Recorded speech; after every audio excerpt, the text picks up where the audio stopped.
Hello students, स्वागत है आपका अपना यूट्यूब चैनल तनु क्लासेस में। तो कैसे हैं आप लोग? उम्मीद करता हूँ आप लोग ठीक ही होंगे और स्वस्थ होंगे। तो आज इस वीडियो में हम लेकर के आए हैं फिजिक्स यानी भौतिकी का चैप्टर 3, जिसका नाम है विद्युत धारा यानी करंट इलेक्ट्रिसिटी का इंपॉर्टेंट ऑब्जेक्टिव क्वेश्चन से लेकर के आए हैं। और इस टाइप के ऑब्जेक्टिव क्वेश्चंस आपको बोर्ड एग्जाम में पूछे जाते हैं और पूछे ही जाएंगे, इसलिए आप लोग को इग्नोर नहीं करना है। इससे पहले आप लोगों से एक छोटी सी रिक्वेस्ट है कि अगर आप लोग का थ्योरी कंप्लीट नहीं है विद्युत धारा का, तो पहले आप लोग विद्युत धारा का थ्योरी कंप्लीट करें, उसके बाद ऑब्जेक्टिव क्वेश्चन का आंसर देने की कोशिश करेंगे। नहीं तो फिर आपका सटीक आंसर नहीं हो पाएगा, जिससे आपका कॉन्फिडेंस बिगड़ेगा। इसलिए पहले आप लोग थ्योरी कंप्लीट करें। तो चलिए स्टार्ट करते हैं। सबसे पहला इंपॉर्टेंट क्वेश्चन है, ऑब्जेक्टिव क्वेश्चन ये है कि निम्न में से कौन सा पदार्थ संयोजक तार बनाने के लिए सर्वाधिक उत्तम है, यानी सबसे अच्छा पदार्थ कौन सा है जिससे मतलब संयोजक तार बनाया जाए, अच्छा क्वालिटी का संयोजक तार बनाया जाता है। निम्न में से कौन सा पदार्थ संयोजक तार बनाने के लिए सर्वाधिक उत्तम है, यानी सबसे ज्यादा अच्छा है। पहला ऑप्शन आपको दिया जा रहा है नाइक्रोम का, दूसरा आपका टंगस्टन, तीसरा है तांबा और चौथा है मैग्नीज। लेकिन करेक्ट आंसर होगा आपका तांबा, यानी C is correct answer. C option C is correct answer, यानी तांबा यानी कॉपर संयोजक तार बनाने के लिए सर्वाधिक उत्तम है, यानी सबसे अच्छा है। और कॉपर का तो आप जानते हैं कि परमाणु संख्या 29 होती है, और भार संख्या जो होता है इसका भार संख्या परमाणु भार जो होता है इसका 63.5 होता है। ये क्या है? ये एक तन्य धातु है, मतलब इसको खींच के लंबा किया जा सकता है, इसको खींच के लंबा किया जा सकता है। कॉपर को यानी तांबा को खींच के लंबा किया जा सकता है। ये मतलब क्या है? एक तरह से तन्य धातु है। और कॉपर यानी ताम्र, इसको ताम्र भी कहते हैं, तांबा को ताम्र भी कहते हैं। और ये एक लैटिन नाम है, यानी कॉपर जो इसका नाम लिया गया है एक तरह से लैटिन नाम, एक कॉपर जो इसका नाम है अंग्रेजी में नाम है एक कॉपर, और ये कॉपर लिया गया है लैटिन नाम क्यूप्रियम से, यानी CuPrium, क्यूप्रियम से लिया गया है। CuPrium, क्यूप्रियम एक लैटिन वर्ड है जिससे कॉपर को लिया गया है, COPPER, कॉपर को लिया गया है क्यूप्रियम से। इस तरह हो गया पहला ऑब्जेक्टिव क्वेश्चन कवर हो गया। आगे बढ़ते हैं दूसरा क्वेश्चन की ओर। दूसरा क्वेश्चन जो आपको कह रहा है कि फ्यूज तार किस पदार्थ से निर्मित होता है। फ्यूज तार किस पदार्थ से निर्मित होता है? देख समझिए कि विद्युत परिपथ में सुरक्षा की दृष्टि से निम्न गलनांक वाली जो धातु लगाए जाते हैं, धातु का तार जो लगाया जाता है उसको क्या कहते हैं? फ्यूज तार कहते हैं, या फिर उसको फ्यूज तार के रूप में इस्तेमाल किया जाता है। यहाँ आपको क्वेश्चन कह रहा है कि फ्यूज तार किस प्रकार से निर्मित होती है। फ्यूज तार का यूज होता है एक तरह से विद्युत परिपथ में सुरक्षा की दृष्टि से इसका यूज किया जाता है फ्यूज अभियंत्र में, ठीक है। अब फ्यूज अभियंत्र में किसका यूज होता है? फ्यूज तार का यूज होता है। पहला ऑप्शन आपको दिया जा रहा है तांबा, दूसरा है टंगस्टन, तीसरा है लेड या मिश्र धातु, चौथा है नाइक्रोम। लेकिन इसका जो करेक्ट आंसर होगा ऑप्शन ए, यानी तांबा। कॉपर का यूज किया जाता है फ्यूज तार में। किस पदार्थ का यूज किया जाता है? कॉपर का यूज किया जाता है। इसी तरह आगे बढ़ते तीसरा जो क्वेश्चन है आपका, तीसरा क्वेश्चन ये कह रहा है कि तीन प्रतिरोधक जिनमें से प्रत्येक का प्रतिरोध R है, R1 बराबर कितना होगा? तीन प्रतिरोधक R1 R2 मान लिए, R1 R2 R3, ठीक है। तीन प्रतिरोधक मान लिए, तीन प्रतिरोधक जिनमें से प्रत्येक का प्रतिरोध R है। इसका भी R होगा, इसका भी R होगा, इसका भी R होगा, ठीक है। भिन्न भिन्न तरीकों से संयोजित किए गए हैं, इनमें से कौन नहीं प्राप्त हो सकते? मतलब भिन्न भिन्न तरीके से कितना तरीका हो सकता है? श्रेणी क्रम में जुड़ सकता है, यानी प्रतिरोध का श्रेणी क्रम समूहन हम लोग पढ़े हैं, और प्रतिरोध का समांतर क्रम समूहन हम लोग पढ़े हैं। Series combination of resistance and parallel combination of resistance, इन दो तरह के मेथड पढ़े हैं, जिससे हम लोग मतलब क्या करते थे कि इसको प्रतिरोध को जोड़ते थे। लेकिन यहाँ कह रहा है कि तीन प्रतिरोधक मान लिए, तीन प्रतिरोधक है R1 R2 R3, प्रत्येक का प्रतिरोध R है, ठीक। प्रत्येक का प्रतिरोध बराबर करके R कर दिए, भिन्न भिन्न तरीके से संयोजित किए गए, जोड़े गए, एक दूसरे को मतलब एक तरह से जोड़ा गया, इनमें से कौन प्राप्त नहीं हो सकता है? अगर आप देखिए सीरीज कॉम्बिनेशन में इसको जोड़ेंगे, सीरीज कॉम्बिनेशन में डायरेक्ट जुड़ता है ना, RS बराबर R1 plus R2 plus R3, तो ये रिजल्ट आएगा। मतलब ये नहीं, यहाँ इनमें से कौन प्राप्त नहीं हो सकता, मतलब सीरीज कॉम्बिनेशन में जोड़ने से तीनों को ये रिजल्ट प्राप्त होगा, ऑप्शन ए प्राप्त होगा, ठीक है। और ऑप्शन सी देखते हैं। ऑप्शन इसका जो करेक्ट आंसर होगा वो होगा ऑप्शन बी, ठीक है। यहाँ जो है कौन सा रिजल्ट प्राप्त नहीं होगा? 2R/4 प्राप्त नहीं होगा। अब देखिए ये जो करेक्ट आंसर हो गया 3 नंबर का, कौन सा करेक्ट आंसर हो गया? Option B. लेकिन R/3 कैसे प्राप्त होगा? R/3 जो प्राप्त होता है वह समांतर क्रम अगर मैं जोड़ेंगे, समांतर क्रम समूहन में अगर जोड़ेंगे, प्रतिरोध का समांतर क्रम समूहन अगर करेंगे, उसको अगर पैरेलल कॉम्बिनेशन वे में अगर जोड़ेंगे रेसिस्टर को, तो वो रिजल्ट आएगा आपका R/3, ठीक। कितना आएगा रिजल्ट? R/3, यानी ऑप्शन सी वाला रिजल्ट आएगा। अगर आप तीनों को एक तरह से आप R1 और R2 को R1 प्लस R2, अगर दोनों को मतलब सीरीज कॉम्बिनेशन में जोड़ करके उसका रिजल्ट आएगा 2R। दोनों को सीरीज कॉम्बिनेशन में जोड़ेंगे, R1 पहला दो रेसिस्टेंस को R1 और R2 को अगर ये एक तरह से सीरीज कॉम्बिनेशन श्रेणी क्रम में जोड़ेंगे तो उसका रिजल्ट आएगा 2R, ठीक है। और ये टोटल जो रिजल्ट आएगा इसको जोड़ देना है R3 के साथ पैरेलल में। किसके साथ? R3 के साथ पैरेलल वे में, यानी पैरेलल कॉम्बिनेशन ऑफ रेसिस्टेंस वे में जोड़ देना है, तो रिजल्ट आएगा आपका 2R/3। क्या आ जाएगा? 2R/3। इस तरह से ऑप्शन ए भी आपका क्या होगा? प्राप्त हो सकता है। विभिन्न भिन्न तरीकों से अगर एक तरह से रेसिस्टेंट को संयोजित करेंगे, ऑप्शन सी भी प्राप्त होगा, ऑप्शन डी भी प्राप्त होगा, लेकिन जो प्राप्त नहीं होगा वो होगा ऑप्शन बी। इसका कौन सा, यानी कौन प्राप्त नहीं हो सकता? ऑप्शन बी, यानी 2R/4। किसी तरह से भी आप कॉम्बिनेशन कर लेंगे तीनों का तो 2R/4 उसका एक्यूरेट परिणाम यानी रिजल्ट नहीं आएगा। इस तरह से तीसरा क्वेश्चन कवर हो गया। देखिए ये टाइप जो न्यूमेरिकल टाइप के क्वेश्चंस हैं, इसमें अगर ज़्यादा डिस्कस करेंगे तो फिर टाइम बहुत लेगा। इसलिए आप लोग से मैं रिक्वेस्ट करता हूँ कि अगर आप लोग को अगर थ्योरी एक तरह से अगर आप लोग को न्यूमेरिकल चाहिए कि नहीं सर पूरा एकदम एक्सप्लेन करके बताइए, तो प्लीज़ कमेंट करें। कमेंट करेंगे तो फिर हम नेक्स्ट वीडियो इसका न्यूमेरिकल लाएंगे, ठीक है। इसलिए कमेंट करें तभी हम पढ़ाएंगे, नहीं तो फिर इसमें टाइम बहुत ज़्यादा लगता है। क्योंकि जो आपको एग्जाम बोर्ड एग्जाम में जो थ्योरी आपको ऑब्जेक्टिव क्वेश्चन जो पूछे जाएंगे वो टोटल कितने 80 पूछे जाएंगे। उसमें से आपको कितना 40 पर ही टिक लगाना है, 40 क्वेश्चन को चूज करके आपको आंसर देना है। इसलिए मतलब ऑप्शन दुगना है और मतलब एक तरह से 40 के 40 राइट आंसर लगाने का चांस बहुत ज़्यादा है, यानी बहुत ज़्यादा ही है। जिसके कारण इतना न्यूमेरिकल सबसे पहले क्या करना है कि न्यूमेरिकल वाले को इग्नोर करते हुए जाना है, अगर आपको आता भी हो। क्योंकि न्यूमेरिकल में जो होता है लगभग चांस होने का चांस फुल्ली होता है, यानी एक तरह से बहुत चांस होता है इसमें मिस्टेक होने का। हल्का सा मिस्टेक हुआ तो आपका ऑप्शन गलत हो जाएगा, गड़बड़ा जाएगा, जिससे आपका एक नंबर वहीं क्या हो जाएगा? कट हो जाएगा। इसलिए आप लोग को मतलब समझते हैं कि जो आपको आता हो कॉन्फिडेंस वो ऑप्शन को पहले बनाइए। इसलिए यहाँ देखिए आप कितना टाइम ले लिया, बहुत टाइम ले लिया। इसी तरह हम आगे बढ़ते हैं चौथा क्वेश्चन की ओर। चौथा क्वेश्चन जो है ये भी एक तरह से न्यूमेरिकल भी है, लेकिन आप लोग कमेंट करके बताइएगा। अगर इसको अगर एक तरह से व्याख्या करके बताने के लिए तो हम व्याख्या करके बताएंगे। देखिए क्यों इस क्वेश्चन को हम यही सेलेक्ट किए, क्योंकि इसी टाइप की कोई वर्ड में अंतर नहीं, ठीक है, एक वर्ड भी अंतर नहीं होता। इसी टाइप के बोर्ड एग्जाम में क्वेश्चन पूछे गए, यही क्वेश्चन को बोर्ड एग्जाम में पूछा गया, जिसके कारण मैं दोबारा आप लोगों को पढ़ा रहा हूँ। देखिए यह क्वेश्चन क्या कर रहा है कि एक 10 ओम की तार की लंबाई को खींचकर 3 गुना लंबा कर दिया जाता है तो तार का नया प्रतिरोध जो रेजिस्टेंस होगा वो आपको बताना है।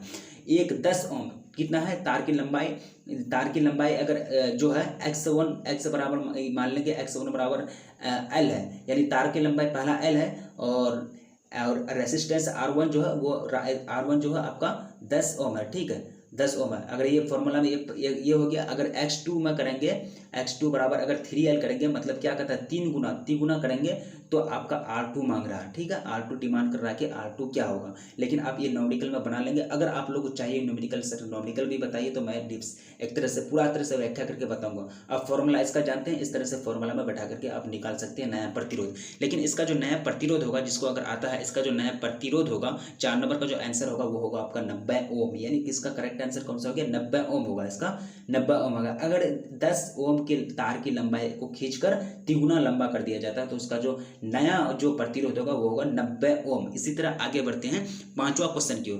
पांचवा क्वेश्चन आपको क्या करा है कि एक 220 वोल्ट 1000 वाट बल्ब को 110 वोल्ट स्रोत से जोड़ा जाता है। बल्ब के द्वारा खपत की गई शक्ति होगी, यानी पावर क्या होगा, उसके द्वारा जो पावर खपत किया जाएगा, खींचा जाएगा, उसका जो बल्ब के द्वारा जो पावर यूज किया जाएगा वो आपको बताना है। यहाँ आपको 4 ऑप्शन मिल रहा है। पहला ऑप्शन आपको 750 वाट का दिया जा रहा है, दूसरा है 500 वाट का, तीसरा है 250 और चौथा है 1000 वाट का। लेकिन इसका करेक्ट आंसर जो होगा वो होगा आपका ऑप्शन सी, यानी option C is correct answer. यानी 250 वाट का जो होगा बल्ब के द्वारा जो खपत की शक्ति होगी, जो वो खपत करेगा शक्ति को कितना करेगा? 250 वाट करेगा। ये भी एक तरह से न्यूमेरिकल, ये भी एक क्या है? न्यूमेरिकल है। लेकिन अगर आप लोग चाहते हैं कि इसका सोल्यूशन कीजिए, इसका व्याख्या कीजिए, तो फिर मैं बताऊंगा। अगर फिर यहाँ टाइम बहुत ज़्यादा लग जाएगा, जिससे एक ही ऑब्जेक्टिव बनाने में अगर हम 5 मिनट टाइम व्यय कर देंगे, लगा देंगे, तो इस तरह से कितना ऑब्जेक्टिव है? लगभग 30 ऑब्जेक्टिव है, बहुत टाइम लगेगा। इसलिए हमें डायरेक्ट आंसर बताऊं। अगर आप लोग को व्याख्या की मतलब चाहिए, आप लोग को न्यूमेरिकल चाहिए, तो प्लीज़ आप लोग कमेंट करें, क्योंकि इसमें ज़्यादा टाइम लगाने का जरूरत नहीं है, ठीक है। डायरेक्ट आंसर का डायरेक्ट मतलब एक तरह से टिक लगाते हुए जाओ जो सही एक्यूरेट आंसर है। इसी तरह आगे बढ़ते हैं। क्यों इस क्वेश्चन को सेलेक्ट किया? क्योंकि इसी टाइप के क्वेश्चन, यही क्वेश्चन बोर्ड एग्जाम में पूछे गए हैं। देखिए इसी तरह आगे बढ़ते हैं छठा क्वेश्चन में। छठा क्वेश्चन जो है किरचॉफ का या फिर किरचॉफ्स का प्रथम नियम एवं द्वितीय नियम क्रमशः आधारित है? किस पर आधारित है? किरचॉफ का जो प्रथम और द्वितीय नियम है, फर्स्ट रूल और सेकंड जो रूल है, वो किस पर आधारित है, किस पर बेस्ड है, वो आपको बताना है। आपको तो 4 ऑप्शन मिलना। पहला है आवेश संरक्षण एवं संवेग संरक्षण, दूसरा है ऊर्जा संरक्षण एवं आवेश संरक्षण, तीसरा है संवेग संरक्षण एवं आवेश संरक्षण और चौथा है आवेश संरक्षण एवं ऊर्जा संरक्षण। लेकिन आपको करेक्ट आंसर चूज करना है। करेक्ट आंसर इसका जो होगा वो होगा आपका option D is correct answer, यानी आवेश संरक्षण एवं ऊर्जा संरक्षण पर आधारित है किरचॉफ का फर्स्ट रूल और सेकंड रूल किस पर आधारित है? आवेश संरक्षण और ऊर्जा संरक्षण पर आधारित है। इस तरह से छठा का आंसर कौन सा हो गया? Option D is correct answer. इसी तरह आगे बढ़ते हैं 7वां की ओर। 7वां क्वेश्चन आपको कह रहा है कि तापक्रम बढ़ने पर यदि प्रतिरोध घटता है तो क्या होगा? मतलब अगर तापक्रम अगर बढ़ाएंगे तो यानी रेसिस्टेंस उसका लॉ होगा, यानी जो एक तरह से इलेक्ट्रिसिटी को जो रोकता है रेसिस्टेंस वो घट जाएगा, यानी इलेक्ट्रिसिटी क्या होगा, अब क्या होगा वो मतलब घट जाएगा। तापक्रम बढ़ाने पर यदि प्रतिरोध घटता है तो क्या है वो? तो वह है क्या है? अतिचालक है, अर्धचालक है, विद्युतरोधी है, या फिर इनमें से कोई नहीं है। लेकिन आपका जो करेक्ट आंसर होगा 7 नंबर का वो होगा आपका अर्धचालक। यानी अर्धचालक में क्या होता है, अगर ताप अगर बढ़ाएंगे, ताप अगर उसका बढ़ाएंगे तो वह प्रतिरोध घटा देगा। प्रतिरोध घटा देगा तो क्या होगा? इलेक्ट्रिसिटी ज़्यादा पास होगा। ठीक है, इसी तरह से 7वां क्वेश्चन कवर हो गया। आंसर कौन सा हो गया? अर्धचालक। यानी अर्धचालक का अगर ताप का अगर बढ़ाएंगे, अर्धचालक का ताप अगर बढ़ाएंगे तो प्रतिरोध क्या होगा? घटेगा। इसी तरह 7वां क्वेश्चन का आंसर कौन सा हो गया? Option B is correct answer. इसी तरह आगे बढ़ते हैं 8वां क्वेश्चन की ओर। ये भी एक न्यूमेरिकल्स है, लेकिन ये डायरेक्ट आपको आंसर टिक करना है। ठीक है, क्योंकि इसी क्वेश्चन को बोर्ड एग्जाम में पूछा गया है। देखिए, एक हीटर 100 वाट 200 वोल्ट के तार को बीच से 2 टुकड़े का समांतर क्रम में जोड़कर 200 वोल्ट विभवांतर के स्रोत से जोड़ा जाता है। कितनी शक्ति प्राप्त होगी?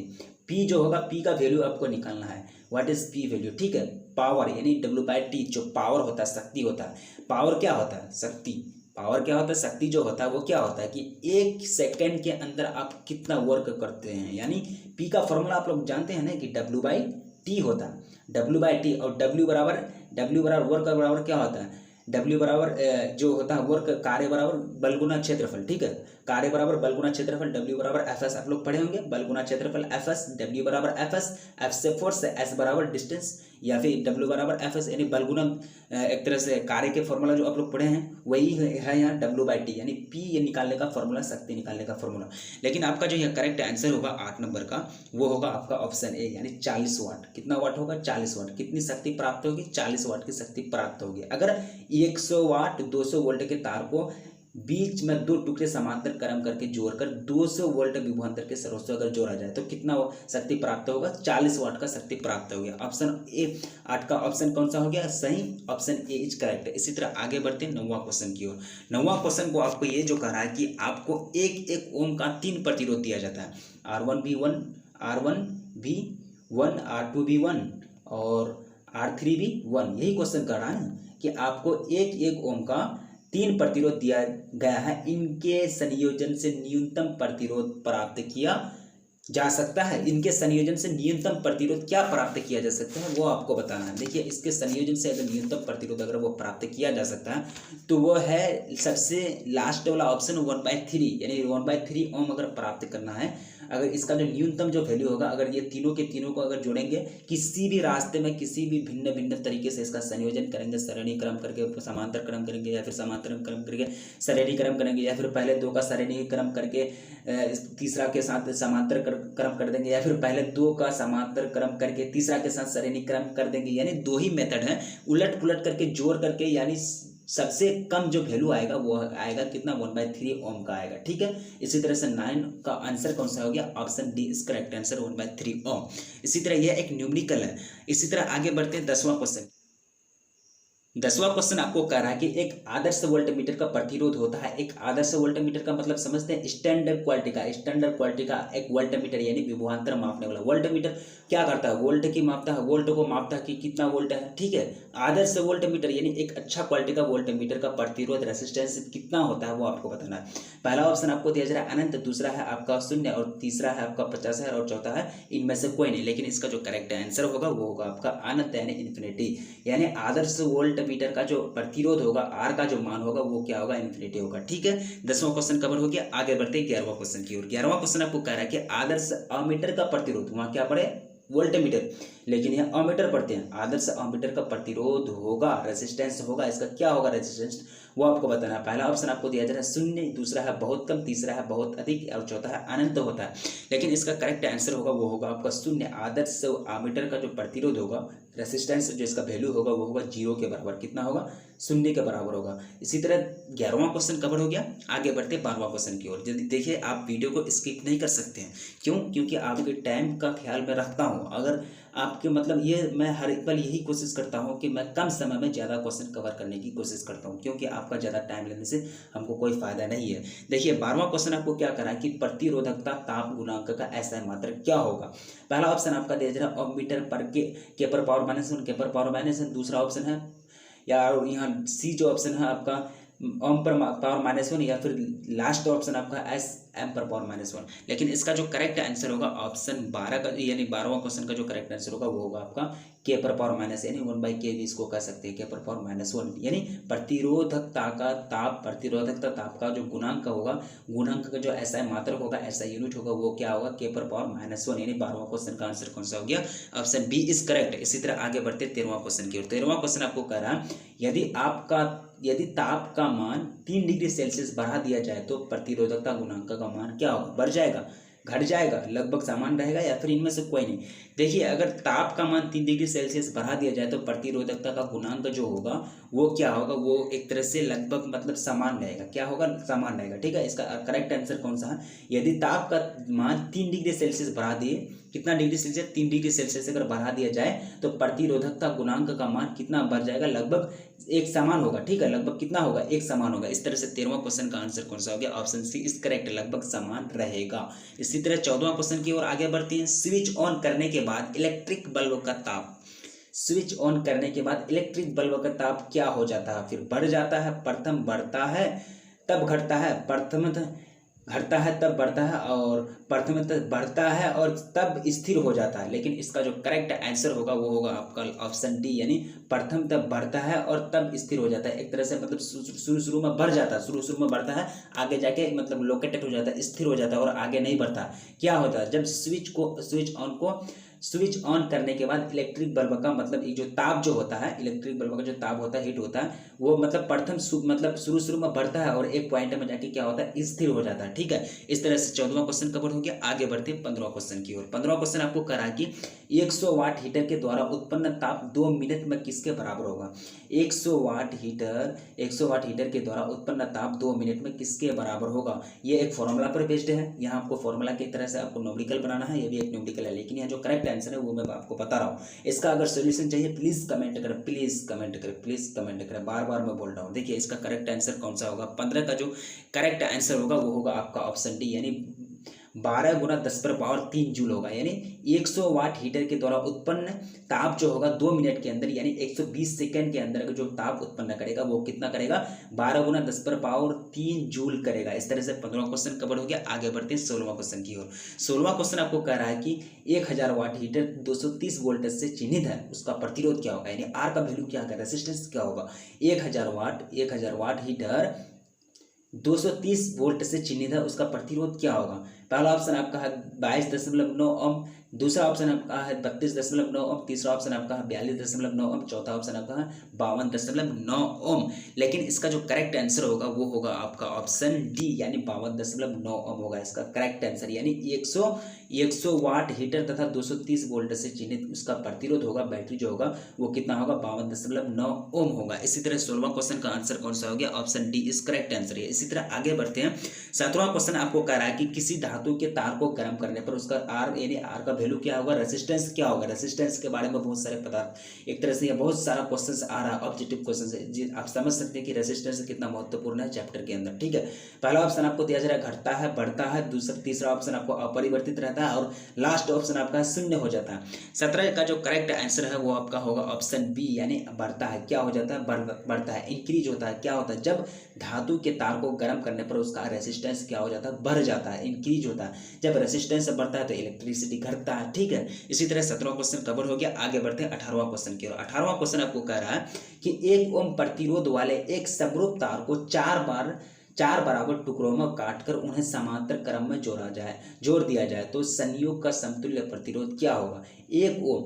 ठीक है, कितना? 1 ओम समांतर 1 ओम प्रतिरोध वाले एक समरूप तार को 4 बराबर टुकड़ों, यानी टोटल कितना टुकड़ा होगा? 4 टुकड़ा होगा, काटकर उन्हें समांतर क्रम में जोड़ दिया जाए तो संयोग का समतुल्य प्रतिरोध कितना होगा? आपको यही पूछ रहा है। प्रतिरोध यानी पैरेलल वे में जोड़ेगा, कौन सा? समांतर यानी पैरेलल वे में जोड़ेगा। इसमें क्या होता है? फॉर्मूला क्या होता है? पैरेलल में जोड़ने का उल्टा जुड़ता है। ठीक है, यानी ऑपोजिट जुड़ता है।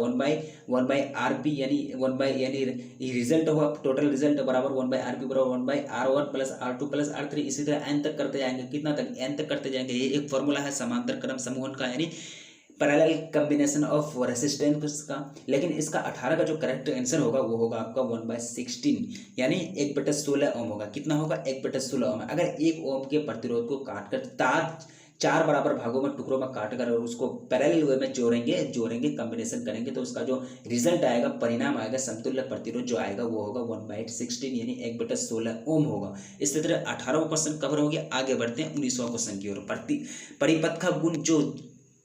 परिपथ का गुण जो विद्युतीय ऊर्जा को ताप में बदलता है कहलाता है, क्या कहलाता है? परिपथ का गुण जो विद्युतीय ऊर्जा को ताप में बदल देता है क्या कहलाता है? ऑप्शन आपका है प्रतिरोध, दूसरा ऑप्शन है धारा, तीसरा है वोल्टता और चौथा है विद्युत वाहक बल। लेकिन इसका जो करेक्ट आंसर होगा वो होगा आपका ऑप्शन ए यानी प्रतिरोध। क्या होगा? प्रतिरोध यानी रेसिस्टेंस, यानी परिपथ का वो गुण जो विद्युत ऊर्जा को ताप में बदल देता है। इसका मतलब समझते हैं? प्रतिरोध क्या करता है? विद्युत ऊर्जा को किस में? हीट में चेंजिंग कर देता है, बदल देता है। यानी परिपथ का वह गुण जो विद्युत ऊर्जा को ताप में बदल देता है कहलाता है, क्या कहलाता है? रेसिस्टेंस कहलाता है, प्रतिरोध कहलाता है। इसी तरह आगे बढ़ते हैं। 20वां क्वेश्चन आपको कह रहा है कि किसी चालक में विद्युत धारा के प्रवाह का कारण है। किसी चालक में, चालक समझते हैं? कंडक्टर, जिससे मतलब विद्युत धारा मतलब प्रवाहित करता जाता है। किसी चालक में विद्युत धारा के प्रवाह का कारण है, क्या कारण है? क्यों प्रवाह होता है वो आपको बताना है।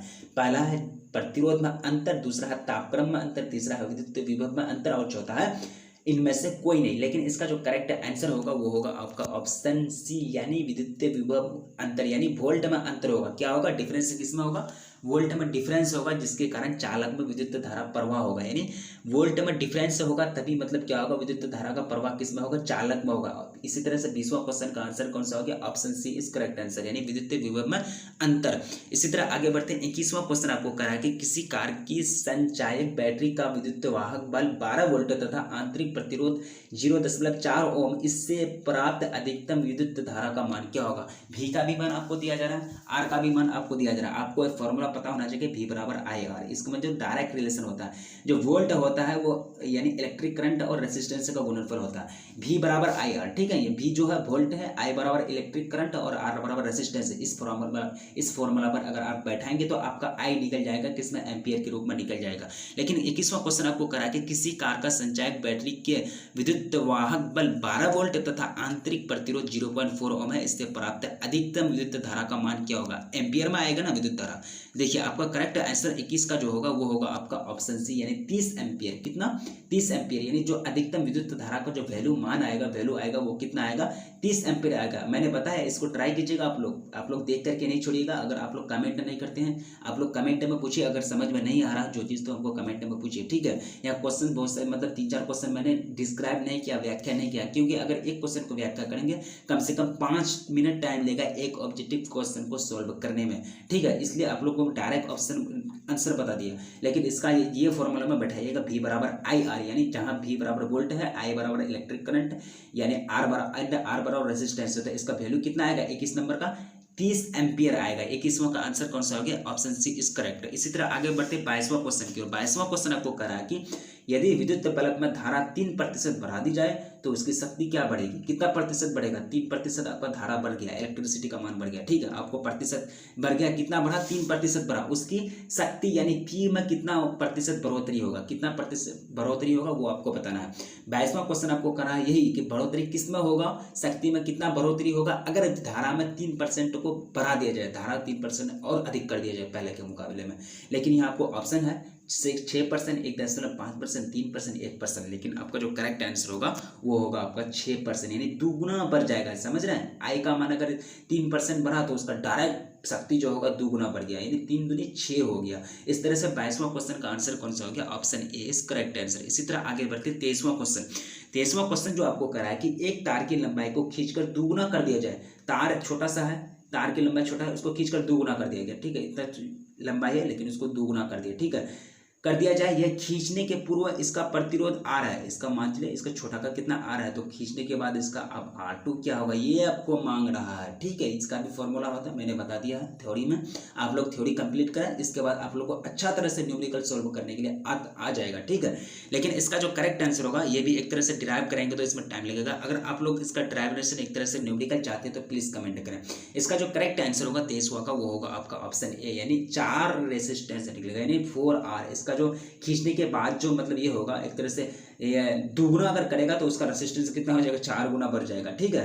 इसी तरह आगे बढ़ते हैं 24वां क्वेश्चन की ओर। 24वां क्वेश्चन करा है कि इलेक्ट्रॉन वोल्ट द्वारा मापा जाता है। क्या मापा जाता है इलेक्ट्रॉन वोल्ट द्वारा, ये आप पढ़े हैं थ्योरी में कि इलेक्ट्रॉन वोल्ट किसको मापने के लिए यूज किया जाता है, आवेश को, विभवांतर को, धारा को, या फिर इनमें से कोई नहीं। लेकिन इसका जो करेक्ट आंसर होगा इनमें से कोई नहीं, यानी नन ऑफ दीज। आवेश को भी नहीं मापा जाता है, विभवांतर को भी नहीं मापा जाता, धारा को भी नहीं मापा जाता है इलेक्ट्रॉन वोल्ट द्वारा।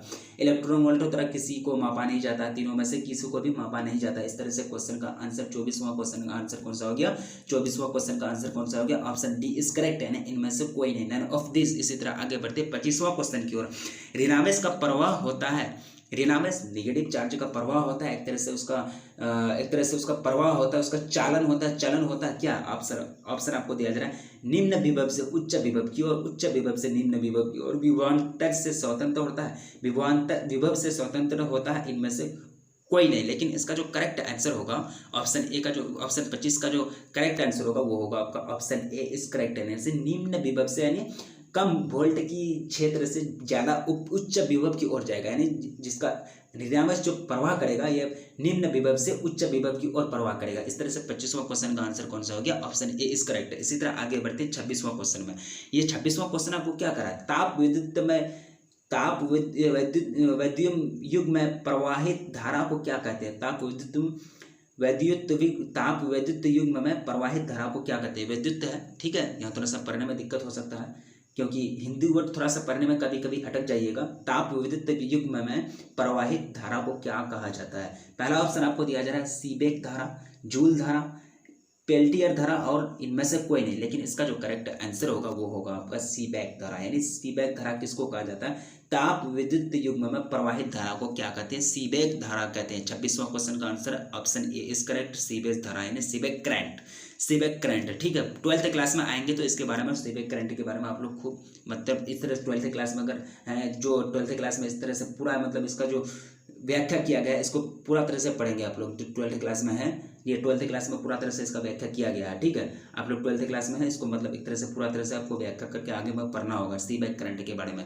27वां क्वेश्चन जो आपको करा है कि हेड स्टोन ब्रिज का व्यवहार किया जाता है मापने के लिए। क्या मापने के लिए, हेड स्टोन ब्रिज एक तरह से युक्ति है, यंत्र है, लेकिन इसका व्यवहार किया जाता है। व्यवहार का मतलब ये ना समझ लिए अपना अच्छा चाल चलन व्यवहार, इसको नहीं, व्यवहार का मतलब इस्तेमाल भी होता है, एक व्यवहार का मतलब इस्तेमाल भी होता है इसका मतलब, ठीक है। हिट स्टोन ब्रिज का व्यवहार यानी इस्तेमाल किया जाता है, क्या मापने के लिए किया जाता है। ये आपको ऑप्शन दिया जा रहा है, विभव बल या फिर धारा या फिर प्रतिरोध या फिर आवेश। लेकिन 27वां को जो करेक्ट आंसर होगा वो होगा आपका ऑप्शन सी, यानी प्रतिरोध मापने के लिए किया जाता है। यानी हिट स्टोन ब्रिज का जो यूज किया जाता है, क्या मापने के लिए किया जाता है, प्रतिरोध मापने के लिए हिट स्टोन ब्रिज का व्यवहार किया जाता है। 27वां क्वेश्चन का answer option C is correct, यानी प्रतिरोध रेसिस्टेंस, जिसको आर से सूचित करते हैं। इसी तरह आगे बढ़ते हैं 28वां क्वेश्चन की ओर। 28वां क्वेश्चन आपको कह रहा है कि ताप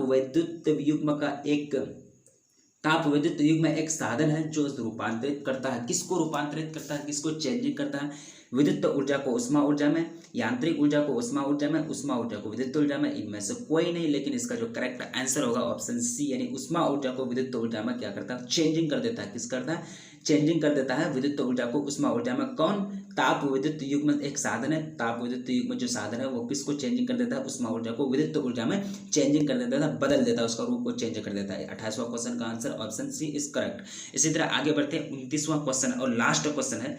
देखिए लास्ट क्वेश्चन आपको कह रहा है कि किसी चालक का विशिष्ट प्रतिरोध बढ़ता है तापमान बढ़ाने से, अनुप्रस्थ काट क्षेत्रफल बढ़ाने से, लंबाई घटने से, या फिर अनुप्रस्थ काट क्षेत्रफल घटने से। इसका जो करेक्ट आंसर होगा वो आपका ऑप्शन ए इस करेक्ट आंसर है। तापमान बढ़ाने से क्या होता है कि चालक का विशिष्ट प्रतिरोध घट जाता है। चालक का विशिष्ट प्रतिरोध घट जाता है किसके बढ़ाने से? तापमान के बढ़ने से। इस तरह से 29वां क्वेश्चन कवर किए। इसमें 29वां के 29 क्वेश्चन ऑब्जेक्टिव क्वेश्चन सब इंपॉर्टेंट हैं, आप लोग याद रखने का कोशिश कीजिए। सबको या नहीं हो सके तो इसको मतलब एक तरह से नोट बनाइए, क्योंकि इसी टाइप के आपको, इसी ग्रुप के आपको ऑब्जेक्टिव क्वेश्चन बोर्ड एग्जाम में पूछे जाएंगे, यही टाइप के नॉमिकल आपको पूछे जाएंगे, ठीक है। इसलिए आप लोग इग्नोर नहीं करें, ध्यान से पढ़िए। और जितने भी वीडियो आ रहे हैं पर डे जो नोटिफिकेशन डाला, जरा आप लोग सजग रहिए, आप लोग एक तरह से एक्टिव रहिए, नॉन एक्टिव नहीं। जो पढ़ाई लिखाई के मामले में हमेशा एक्टिव रहिए, क्योंकि जब एग्जाम डेट निकल जाएगा बहुत सारे स्टूडेंट उस टाइम एक्टिव होते नहीं, ये गलत बात है। उस टाइम एक्टिव हो जाएंगे, अचानक एक्टिव होंगे कि अब पढ़ना है, अब एग्जाम डेट निकल गया, तो उस टाइम मतलब एक तरह से दिमाग काम नहीं करेगा कि कौन सा सब्जेक्ट पढ़ाए, ये हिस्ट्री पढ़ाए, ये साइंस से पढ़ाए, या फिर कुछ लैंग्वेज पढ़ाए, या फिर और कुछ पढ़ाए। मतलब एक तरह से टाइम कम रहेगा और प्रेशर ज़्यादा रहेगा। इसलिए आप लोग अभी से नोट बनाने का तैयारी करें, अभी से दिल से पढ़ने का कोशिश करें। मिलेंगे नेक्स्ट वीडियो में, तब तक के लिए जय हिंद।